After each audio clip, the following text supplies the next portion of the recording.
नमस्कार, स्वागत है आपका हमारे खास कार्यक्रम प्रगति की ओर हरियाणा में। मैं हूं आपके साथ मोनिका गुप्ता।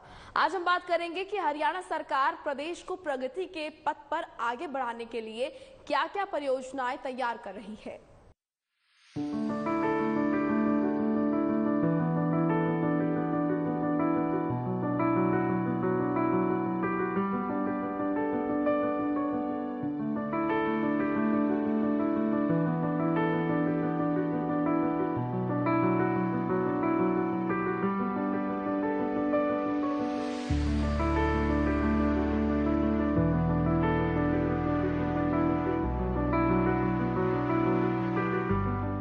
हरियाणा सरकार प्रदेश के चहुमुखी विकास के लिए कई अहम फैसले लिए हैं। हरियाणा को प्रगति के पथ पर ले जाने के लिए मनोहर सरकार ने कई योजनाएं भी बनाई हैं। मुख्यमंत्री मनोहर लाल ने प्रेस वार्ता कर संबोधित करते हुए ये घोषणा की है कि मनोहर सरकार की नीति है कि समाज में अंतिम पायदान पर खड़े व्यक्ति को सरकारी योजनाओं का लाभ मिल सके।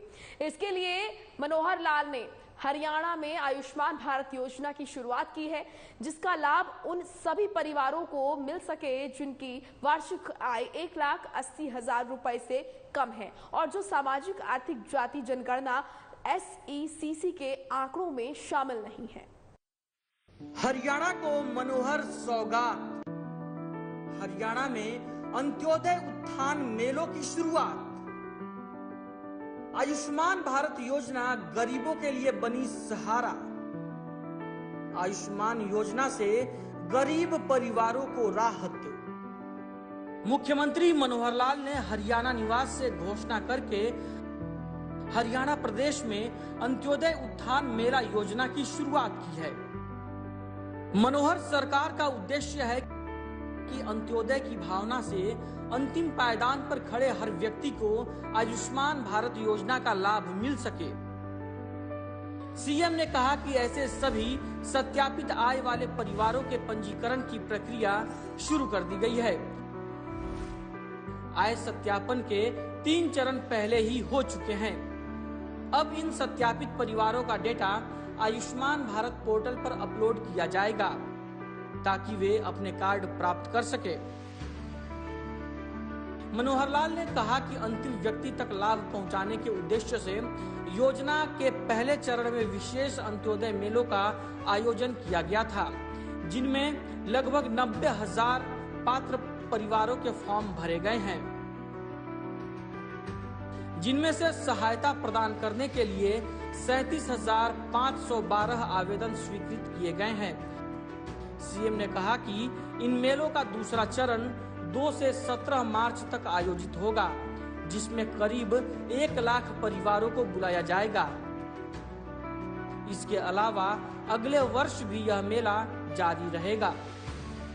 इसी में हमने जो मुख्यमंत्री परिवार उत्थान योजना के अंतर्गत पहला फेज पूरा होने के बाद मेले लगाए थे दिसंबर महीने में। उन मेलों का अच्छा रिजल्ट निकला। 90,000 लोग उन्होंने इस मेलों में जाकर के अपने फार्म भरे थे और अपने काम की इच्छा जताई है, जिसमें वो लगातार चलने वाला काम है, क्योंकि डिपार्टमेंट्स भी काम को देख रहे हैं, बैंक्स भी उसमें सारा सर्वे करके देख रहे हैं। अभी तक जो आज तक 37,512 लोगों की एप्लीकेशन असिस्टेंस की वो मंजूर हो गई हैं। अब उनको कभी भी उनका जो लाभ है या उनका जो लोन है वो सब दिया जाएगा। अभी तक उनकी जो अप्रूवल है वो 37,512 की हुई है। हमारा पहला टारगेट है 1 लाख परिवारों को इसमें सहायता देने का। अब दूसरा जो मेला है राउंड का, वैसे कोरोना के कारण से लेट हुआ, वरना हमारी योजना थी कि जनवरी में दूसरा राउंड चले, तो जनवरी और फरवरी में ना चला करके अब वो 2 मार्च से सेकंड राउंड उन मेलों का शुरू होगा। उनकी डेट्स तय हो गई हैं। लगभग 1 लाख परिवारों को उसमें भी बुलाया जाएगा और जब 1 लाख परिवार उसमें बुलाया जाएगा तो जैसे 37,000 ये हुए, बढ़ते बढ़ते ये बढ़ेगा, तो दोनों मेलों का मिलाकर के भी हमारा 1 लाख का टारगेट पूरा होगा। लेकिन इसके बाद भी लगातार इन मेलों का क्रम जारी रहेगा अगले साल में, यानी 22-23 में, ताकि जो गरीब परिवार हैं इनकी आमदन कैसे बढ़े। वास्तव में हम लोगों को लाभ देने के हमारे 2 तरीके हैं। एक तो सरकार की ओर से कुछ दिया जाए, एक उनकी आय के साधन बढ़ाए जाए। आय के साधन बढ़ते हैं तो उसमें डबल लाभ है। एक तो स्वाभिमान बढ़ता है अगले का कि हाँ मैं अपना कमाई हुई तब मैं अपना काम कर रहा हूँ, खर्च कर रहा हूँ, और फिर दूसरा लाभ ये कि सरकार के ऊपर उतना वजन कम पड़ता है, वरना सरकार तो फ्री की योजनाओं में बहुत बड़ा पैसा उसका सरकारी पैसा उसमें जाता है। तो हम सबको 1,80,000 से ऊपर ले जाने की हमारी योजना है। कैसे आगे बढ़ेंगे उसकी जानकारी आपको दी जाए। मुख्यमंत्री मनोहर लाल ने हरियाणा को प्रगति के पथ पर आगे ले जाने के लिए गरीब परिवारों के उत्थान के लिए आयुष्मान योजना की शुरुआत की है। प्रदेश में जिन परिवारों की वार्षिक आय 1,80,000 से कम है, अब उन सभी को आयुष्मान योजना का लाभ मिलेगा। इस योजना को लेकर प्रधानमंत्री नरेंद्र मोदी से बात हो चुकी है। जल्द ही सर्वे शुरू होगा ताकि पात्र परिवारों को 5 लाख तक का निःशुल्क मेडिकल इलाज मुहैया कराया जा सके। हरियाणा में गरीबी रेखा से नीचे गुजर बसर कर रहा परिवार आयुष्मान भारत योजना के दायरे में आएगा। सरकार ने बीपीएल परिवारों की आय सीमा 1,80,000 रुपए तक सालाना तय की है। सरकार ने इससे नीचे वार्षिक पारिवारिक आय वाले परिवार को भी लाभान्वित करने का निर्णय लिया है, जो परिवार सामाजिक आर्थिक जाति जनगणना के आंकड़ों में शामिल नहीं है।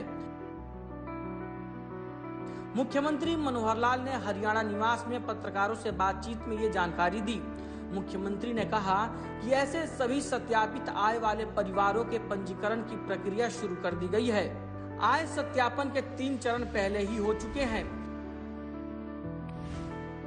आवेदन न करने वाले 23,000 पात्रों को सरकार वृद्धावस्था पेंशन देगी। कुछ 2-3 विषय और इसमें आपको बताने हैं। हमने आयुष्मान की योजना, आयुष्मान भारत योजना, जो केंद्र सरकार की, भारत सरकार की योजना है, लोगों को 5 लाख रुपए तक की स्वास्थ्य को उनको जो खर्च है उसका बीमा उनका हो जाए, तो उसके लिए 15.5 लाख परिवार ये उसमें जिनको ये सुविधा प्राप्त होनी थी वो लोग चिन्हित हैं SCCC डाटा में।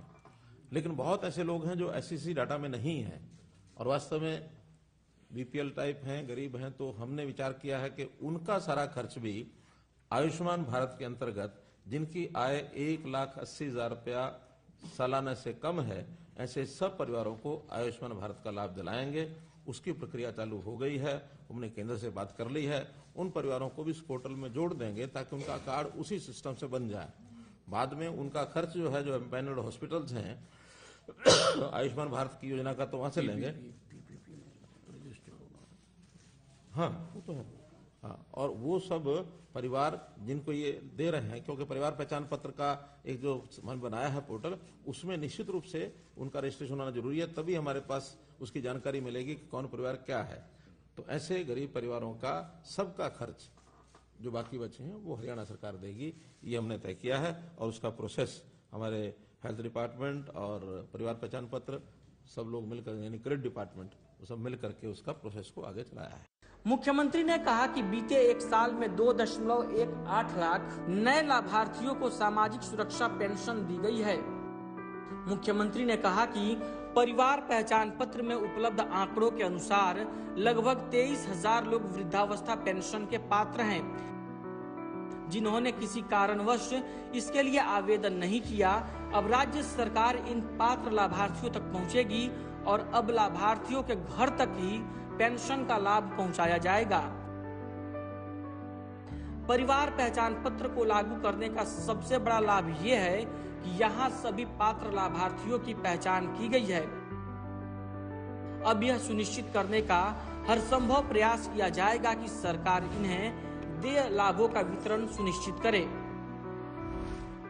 अभी तो एक निर्णय यही है कि 1,80,000 वेरीफाइड इनकम जिसकी होगी उसको इसमें करेंगे बीपीएल। हाँ, वैसे बीपीएल का पहले जो दायरा था वो 1,20,000 साल का था, उसको हमने बढ़ा के 1,80,000 किया था।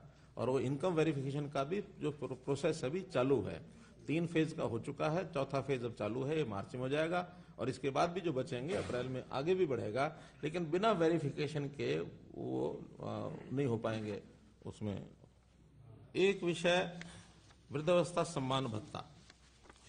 पहली बात तो यह है कि हम लोग सारे देश में सबसे ज्यादा सम्मान भत्ता ये दे रहे हैं, और इसमें चूंकि सम्मान भत्ता जो हकदार है उसको मिलना चाहिए, इसके लिए थोड़ा परिवार पहचान पत्र का सहयोग हम ले रहे हैं।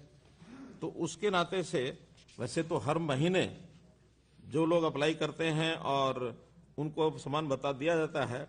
पिछले 1 साल में 2,18,000 ऐसे लोगों को समान भत्ता नए लोगों को दिया गया है। उसमें वृद्धावस्था वाले भी हैं, उसमें विडोज भी हैं, उसमें दिव्यांग भी हैं। तो ऐसे सबको 2,18,000 पिछला जनवरी से लेकर दिसंबर तक, और जनवरी 21 से दिसंबर 21, और अगर जनवरी 22 और जो आज तक का फरवरी का अगर सारा आंकड़ा जोड़ लिया जाए तो ये 33,000 और जुड़ जाते हैं। तो 2,51,000 लोगों को इस 1 साल में लगभग ये दिया है। मुख्यमंत्री मनोहर लाल ने हरियाणा को प्रगति के पथ पर आगे बढ़ाने के लिए परिवार पहचान पत्र की शुरुआत की है, जिसमें लगभग 23,000 लोग वृद्धावस्था पेंशन के लिए पात्र हैं। सरकार ने ये भी पहल की है कि अगर किसी कारणवश कोई पात्र आवेदन नहीं कर पाया है तो सरकार उसके घर तक ये सुविधा मुहैया करवाएगी।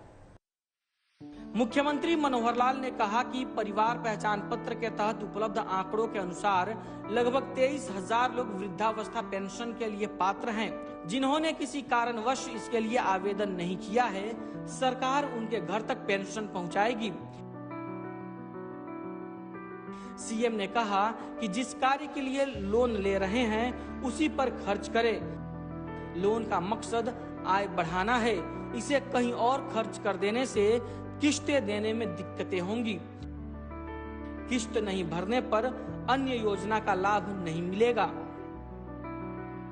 सीएम मनोहर लाल अंत्योदय मेले में निरीक्षण के दौरान मनरेगा स्टॉल पर पहुंचे, जहां सीएम ने कहा कि मनरेगा में व्यक्ति को सिर्फ 100 दिन का रोजगार मिलता है। उसकी वार्षिक आय केवल 30,000 होती है।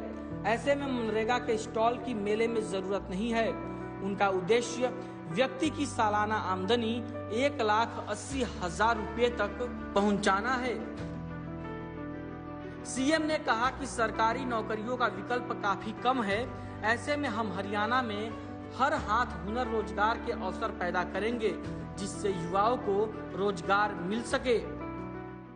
मुख्यमंत्री परिवार उत्थान योजना में हमने बताया 2 मार्च से अभी जो कैंप्स लगेंगे, 2 मार्च से 17 मार्च तक उसका फेज पूरा होगा। 1 लाख परिवार उसके अंदर आएंगे, मैंने बता दिया।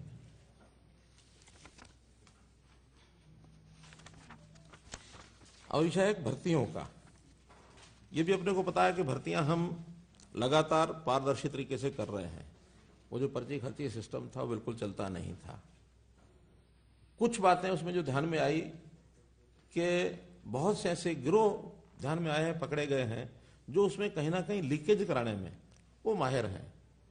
वो चाहे साइबर अपराध करते हैं, चाहे मिली भगत से अंदर उनके लोग लगे हुए हैं। और ये केवल हरियाणा के नहीं है, इसमें ये जो गिरोह हैं बहुत दूर दूर तक काम करते हैं। यानी इनकी जड़ें जम्मू कश्मीर में मिली, इनकी जड़ें हैदराबाद में मिली, इनकी जड़ें गुजरात में भी मिली, इनकी जड़ें यूपी में भी मिली। तो ऐसे गिरोह बने हुए और सब जगह ये ऑपरेट करते हैं, क्योंकि काम करने वाली बहुत सी मशीनरी कॉमन होती है सब जगह। पेपर सेटर कॉमन होते हैं, कहाँ से प्रिंट होना वो सब लगभग कॉमन होते हैं। तो कहीं ना कहीं इनके सारे रूट्स बने हुए थे। लेकिन हरियाणा में इस बार हमने सफलतापूर्वक बहुत बड़ा ये नेटवर्क इनका तोड़ा है। और उस नेटवर्क को तोड़ने के लिए जो आंकड़े हैं बड़े चौंकाने वाले हैं कि यानी जो पुलिस सिपाही भर्ती हुई उसमें जो पेपर लीक हुआ उसके अंदर तुरंत कार्रवाई करके इस समय तक 70 आरोपियों को गिरफ्तार किया जा चुका है।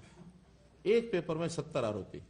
हरियाणा सरकार राज्य को विकास की नई दिशा की ओर ले जाने के लिए कई अहम फैसले ले रही है, जिससे भारत के मानचित्र पर हरियाणा की एक अलग ही पहचान हो और राज्य में हर व्यक्ति को सरकारी योजनाओं का लाभ मिल सके।